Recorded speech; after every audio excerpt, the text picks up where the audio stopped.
અમેરિકાએ મધ્યસ્થી કરી આને તમે કેવી રીતે જુઓ છો? આ એક સીધો જ સવાલ, કારણ કે ડોનાલ્ડ ટ્રમ્પ દ્વારા એક ટ્વીટ કરવામાં આવી, એવું પણ કહેવામાં આવ્યું કે બંને દેશો હવે સંમત થઈ ગયા છે કે હવે સીઝ ફાયર લાગુ કરવામાં આવે.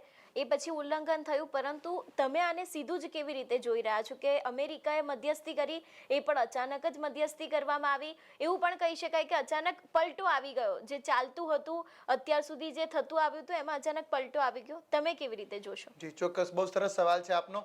એ પલટાને હું એ રીતે જોઉં છું કે ડોનાલ્ડ ટ્રમ્પની પોતાની ઇમેજ સુધારવાની પોતાની આકાંક્ષા, રાઈટ, પોતે જે ગ્લોબલ સાઉથ જેને આપણે કહીએ છીએ, આપણો જમીનનો ભૂભાગ, ત્યાં ચાઇનાને આગળ ન વધવા દેવા માટે, કારણ કે અમેરિકા કાઉન્ટર કરે છે, એમને ભારતને પણ સબળું રાખવું છે અને ભારત આટલી મોટી લડાઈના ગર્તમાં ઘૂસી જાય અને એ ના થઈ શકે, એ પણ એમનો સ્વાર્થ ચોક્કસપણે ડોનાલ્ડ ટ્રમ્પનો ખરો.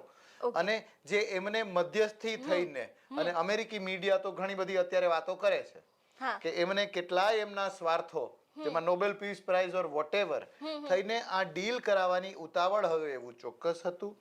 વૈશ્વિક શાંતિ માટે, વેપાર માટે, ચાઇનાનું કાઉન્ટર કરવા માટે અચાનક જ અમેરિકાએ ઝાઝો રસ લીધો હોય એટલે આ થયું હોય. પણ રેસ્ટ અશ્યોર્ડ કે અમેરિકા એવી ભૂલ ના કરે સમજવાની કે એની ઉતાવળ અને ભારતની કમજોરીના કારણે આ યુદ્ધ વિરામ થયું છે.